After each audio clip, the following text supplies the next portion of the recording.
Most men never realize that the moment they stopped talking was the exact moment they started winning. Not because silence is some kind of strategy.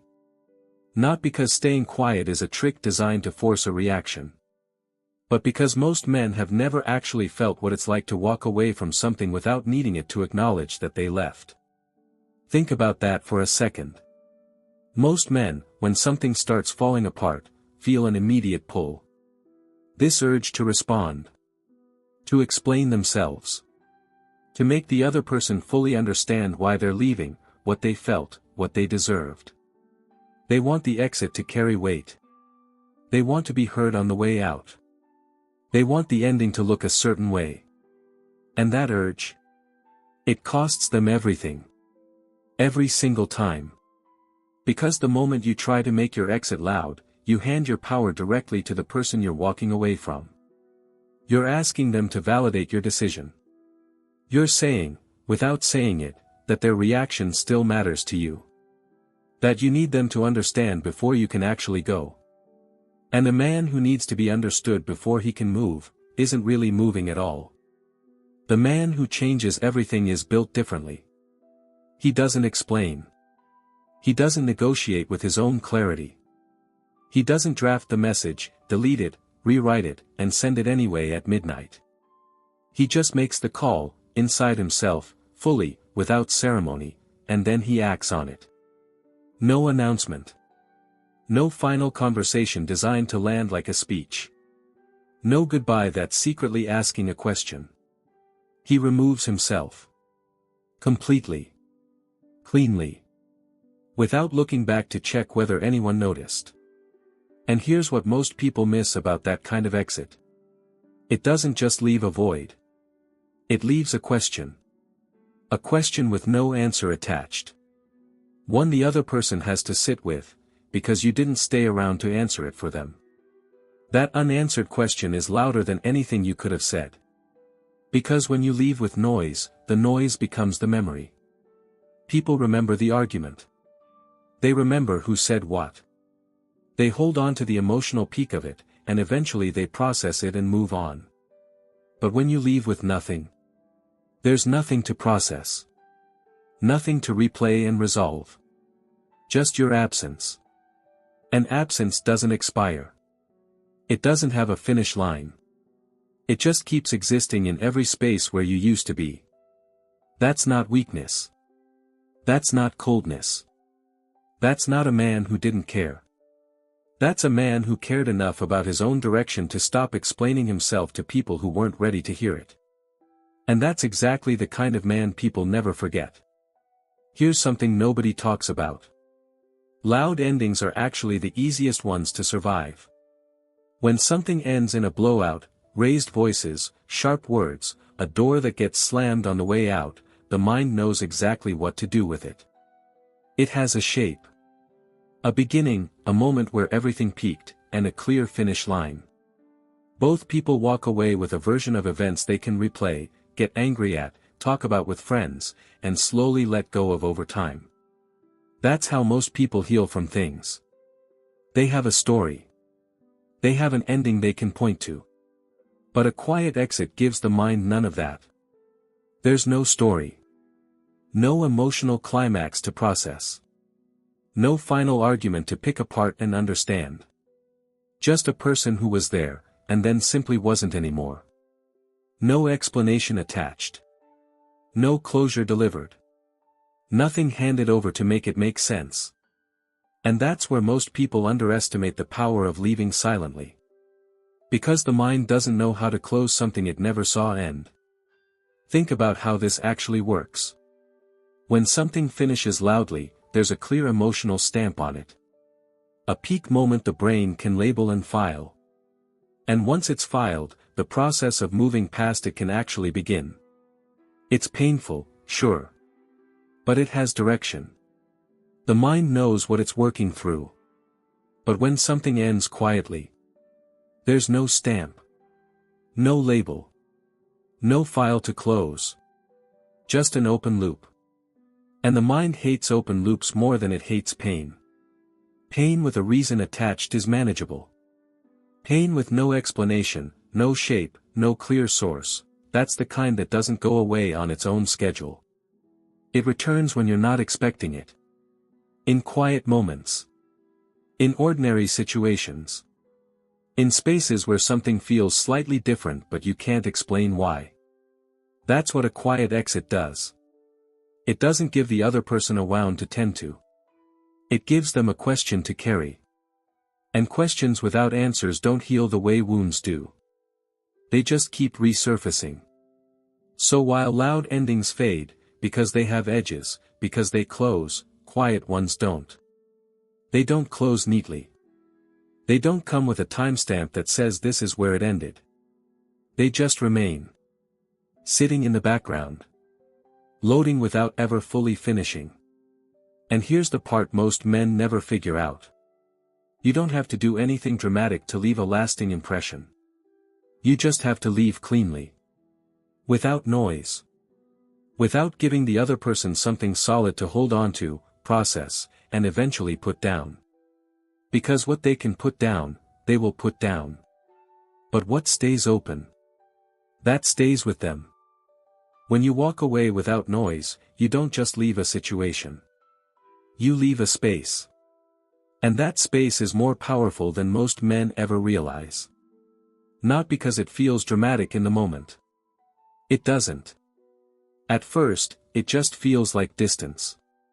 Like someone stepped back. Like something ended the way things sometimes do, without a scene, without a ceremony. Nothing about it demands immediate attention. But here's what starts happening underneath the surface. Space doesn't stay neutral. It fills. Not with something you put there, you're already gone. It fills with thought. With memory. With the slow, quiet process of a mind trying to make sense of something that was never fully explained. And that process doesn't need your involvement. It runs entirely on its own. This is the part most men miss. They think impact requires presence. They think to leave a mark, you have to stay in the room long enough to make one. So they argue. They defend themselves. They make sure their side of the story gets heard before they go. And in doing that, they hand over the one thing that would have actually stayed. The mystery. Because here's the truth about human psychology. The mind doesn't obsess over what it fully understands. It obsesses over what it can't completely explain. Give someone closure and they'll grieve you, process you, and eventually file you away. Give someone nothing, no explanation, no final statement, no emotional peak to hold on to, and the mind has no choice but to keep working on it. Not dramatically. Not in a way she'd even admit to herself at first. Just quietly. In the background. In moments she didn't plan for. A song. A place. A situation that used to feel complete and now feels like something is slightly off about it. The mind reaches for what used to be there. And what it finds is the shape of your absence. Not the arguments. Not the problems. Not whatever went wrong between you. Just the fact that you were there, present, real, consistent, and then you weren't. And you left without making it anyone else's burden to carry. That's what fills the space you leave behind. Not anger. Not resentment. The specific, quiet weight of something unfinished. And unfinished things don't get put away. They get returned to.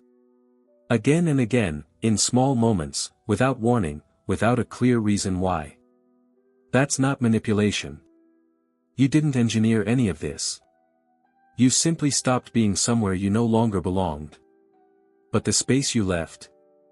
It doesn't know that. It just knows you were there. And now you're not. And nobody ever explained why. At first, she doesn't think about you the way you might expect. There's no dramatic moment where everything suddenly hits her. No night where she sits down and realizes what she lost. It doesn't work like that. At first, your absence just feels like distance. Like something ended and life kept moving forward the way it always does. Nothing about it feels urgent. Nothing forces her to stop and process it. So she doesn't. She keeps going. New days. New conversations. New situations pulling her attention forward. And on the surface, everything looks completely normal. But here's what's happening underneath that surface. The mind doesn't need a dramatic trigger to start doing its work. It doesn't wait for a big moment. It works in the background, quietly, through something far more subtle than emotion. Contrast. Not the obvious kind. Not a moment where she sits down and thinks about you directly. The subtle kind. The kind that shows up in ordinary moments without announcing itself. A conversation that used to feel easy now feels like it's missing something. A place that used to carry a certain feeling now feels slightly flat. A quiet evening that should feel fine but lands a few degrees off from what she expected. She can't point to why. There's no clear reason she can give. It just feels different. And that difference is where your absence starts doing its real work. Because the mind doesn't file those moments under your name. Not yet. It just registers them as something being slightly off. A gap somewhere. A texture that used to exist in certain moments that doesn't exist in the same way anymore. And every time that feeling shows up, in a different moment, a different place, a different conversation, it adds to something. Quietly. Without drama. Without her even realizing it's building. This is the part that takes time. And it's also the part that makes a quiet exit so different from a loud one. A loud ending gives her something specific to think about. Something with your name on it, with a clear emotional charge attached. She can take that, sit with it, work through it, and eventually set it down. But this? This has no label. No clear source. Just a recurring sense that something in certain moments doesn't feel complete. And the mind doesn't set down what it can't fully identify. It keeps returning to it. Searching for what's missing. Reaching into the space where something used to be and finding only the outline of what was there. That outline is you. Not the arguments. Not the ending. Not anything dramatic. Just the quiet, specific way things felt when you were present, and the way they don't feel quite the same now that you're not. There's a point where memory stops being just memory. It starts carrying weight. Not all at once. It doesn't announce itself. It doesn't arrive as one big emotional moment where everything becomes clear. It builds the way most real things build, slowly, through repetition, through small moments that all point in the same direction without her realizing they're connected. At first it was just that outline. That quiet sense of something being slightly off in certain moments. Familiar but missing something. Present but incomplete. But then something shifts. She stops just noticing the difference. She starts feeling it. And that's a completely different thing. Noticing is passive. It comes and goes. It doesn't demand anything from her. But feeling it, that's something the mind can't as easily set aside. Because now it's not just a thought returning. It's a thought returning with something attached to it. An emotional charge. A pull. A weight that wasn't there in the early days. And here's where the quiet exit starts showing its real depth. Because what she's feeling isn't tied to anything negative. There's no argument fueling it. No resentment pushing it forward. No painful memory she's trying to process and get past. The absence didn't come wrapped in damage. It came cleanly. And clean things don't get labeled as something to move away from. They get returned to. This is what separates a quiet exit from every other kind. A painful ending gives the mind a reason to protect itself. To build distance. To eventually associate you with something it doesn't want to feel again. The mind learns to stay away from things that hurt it. But your exit didn't hurt. It just left. And now the memory of you doesn't sit in the part of the mind that the mind tries to avoid. It sits somewhere neutral. Somewhere accessible. Somewhere she can return to without resistance, and does, again and again, without fully choosing to. Each time it returns, it lands a little differently. A little heavier. A little more specific. Not just the general sense of your absence anymore. The particular things. The specific way you carried yourself in situations most men handle badly. The way you didn't flinch. The way you didn't need to fill silence with noise. The way certain moments felt grounded when you were in them. Those specifics are what turn memory into weight. Because vague things fade. Specific things stay. And the more specific the memory becomes, the harder it is to file away. The harder it is to replace. The harder it is to look at what's in front of her now and not feel the difference between that and what she had. That difference isn't going anywhere.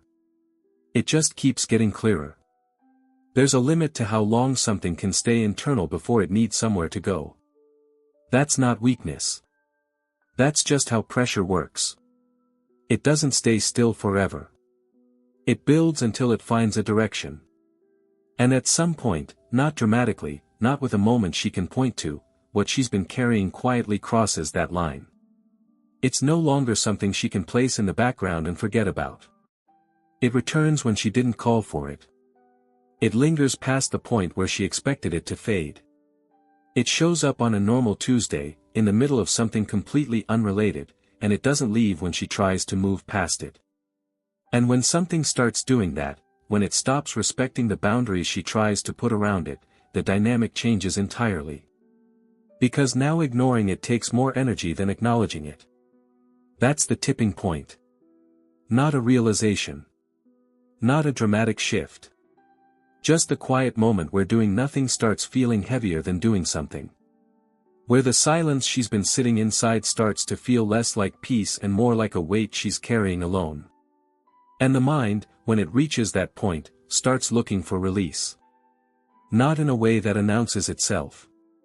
Not with a clear decision she sits down and makes. Just a slow drift in a direction. A thought that starts returning more specifically. Not just the general memory of you anymore, the particular idea of reaching out. Of breaking the silence. Of finding out whether the version of you she's been carrying in her head still exists somewhere on the other side of it. She doesn't act on it immediately. That's important to understand. Because acting on it means stepping into uncertainty. It means facing how you might respond. Facing whether things have shifted completely or whether something familiar is still there. And that uncertainty is enough to slow her down, for a while. But it doesn't stop the pressure from building. And this is the part most people never talk about. The hesitation doesn't remove the urge. It just delays it. Every day she waits, the weight doesn't get lighter. It gets more specific. More present. More impossible to file away under things she doesn't need to think about. Until eventually, the calculation flips. The discomfort of reaching out becomes smaller than the discomfort of continuing to sit inside the silence. And when that happens, when doing something finally feels lighter than doing nothing, the decision doesn't feel like a decision at all. It just feels like the next obvious thing. And that's when she reaches for her phone. The message arrives. And it looks like nothing. That's the first thing to understand. It won't come wrapped in emotion. It won't open with everything she's been carrying for weeks or months. It won't look anything like the weight that built behind it. It'll be casual. Controlled. Something small enough that she can pull back from it if she needs to. Hey. How have you been? Just saw something that reminded me of you. Something like that. Light on the surface. Almost throwaway. And that's exactly where most men go wrong. They read the message and respond to what's written. They don't see what sent it. Because that message isn't the beginning of something. It's the result of everything that already happened. The weeks of contrast. The weight that built without a single conversation between you. The pressure that quietly crossed a threshold until doing nothing felt harder than doing this. All of that is sitting behind those few casual words, and none of it is visible in the words themselves. She's not coming in open. She's coming in careful. She's testing the temperature before she steps into the room. Watching how the space feels now. Measuring the distance between who she remembers and who responds. And every detail of how you respond, how fast, how warm, how eager, how much of yourself you immediately offer, tells her everything she needs to know. This is a recon mission disguised as small talk. And most men, the moment that message lands, feel something shift in them. Relief. Familiarity. The pull of something that used to feel good suddenly feeling possible again. And they respond from that feeling. Quickly. Openly. With more than the moment asked for. They close the distance instantly. And in doing that, they answer the one question she was actually asking. Was the silence real, or was he just waiting? Because that's what she needs to know. Not whether you're happy to hear from her. Not whether you remember the good things. She needs to know whether the man who left with that kind of quiet clarity is still that man. Or whether he was just holding his breath until she came back. The moment you respond with urgency, she has her answer. The version of you that made her reach out, the one who didn't chase, didn't explain, didn't need to be understood before moving, just got replaced by the one she already knew. The one she'd already walked away from. But if you don't do that, if you stay exactly where you've been, the silence she broke doesn't disappear just because she sent a message. It continues. Right there in how you respond. And that continuation is the only thing that keeps everything she felt connected to what she's experiencing right now. This is the moment most men throw away everything they built. Not because they make a dramatic mistake. Not because they say the wrong thing. Because they say too much of the right things too soon. Because the moment she reappears, they exhale. They open up. They reach for the warmth of what used to exist between them, like someone finally allowed back into a room they'd been standing outside of for months. And it feels natural. That's what makes it so easy to get wrong. Because of course it feels good when she reaches back. Of course something in you wants to close the distance. Of course the pull of familiarity is real. None of that is weakness. All of that is human. But acting on it immediately, that's where it falls apart. Because the moment you respond with relief, with urgency, with all of yourself handed over at once, you tell her something she wasn't sure about until right now. You tell her the silence wasn't a position. It was a waiting room. And she was the exit. Everything that made your absence feel different, the groundedness, the lack of need, the quiet that didn't ask for anything in return, disappears the second you prove you were holding all of it in reserve for her. You don't get to take that back. So what do you do instead? You respond the same way you left. Without urgency. Without leaning in. Without giving more than what the moment actually calls for. Not cold. Not calculated. Just grounded. The same energy that walked out the door, still present, still unhurried, still not needing anything from the interaction to feel okay about itself. You acknowledge her. You don't chase her. You reply. You don't perform. And here's what that does. It keeps the question open. The one she was really asking when she sent that first message. She still doesn't fully know where you stand. She still can't measure the distance between you. She reached in, and instead of finding someone rushing toward her, she found someone who was simply already there, steady, present, unchanged. And that consistency does more than any words you could have chosen. Because now she's not just remembering the man who left without noise.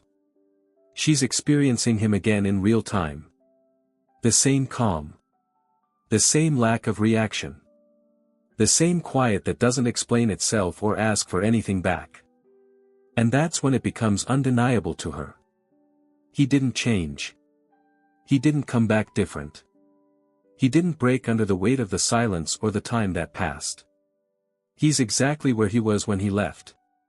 And that realization lands heavier than anything you could have said to make her feel it. Here's the final truth. And it's the one most men spend years trying to find without ever knowing what they're actually looking for. The most unforgettable version of you is not the most emotional one. It's not the one who fought the hardest. Not the one who said the most meaningful things at the most painful moment. Not the one who stayed the longest trying to hold something together that had already decided to fall apart. It's the one who left with clarity. And never stopped being that man. Not because he was trying to prove something. Not because he was running a play. Because he genuinely knew where he stood, and he didn't need the situation to validate it before he moved. That's the version that doesn't get replaced. Because here's what consistency actually does over time. It doesn't just maintain your position. It deepens it. Every day you keep moving forward without chasing, without checking, without quietly hoping something shifts, you become more of who you already decided to be. And the more fully you become that, the less anything from the past has the power to pull you backward. Not because you buried it. Because you outgrew it. There's a difference. Burying something means it's still there, just out of sight, waiting for the right moment to resurface. Outgrowing something means it no longer fits the size of who you've become. It can reappear, same words, same energy, same familiar feeling, and it just doesn't reach you the way it once did. You recognize it. You see where it goes. And you stay where you are. That stillness isn't distance. It isn't coldness. It's what complete internal resolution actually looks like from the outside.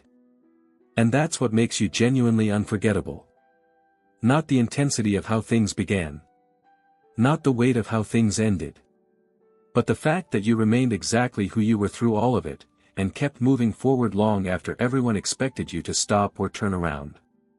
You don't get remembered for the noise you made. You get remembered for the silence you kept. For the position you held.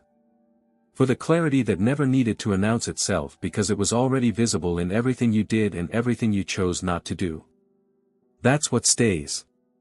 Not the conversation. Not the connection. Not even the ending. The man. Exactly as he was.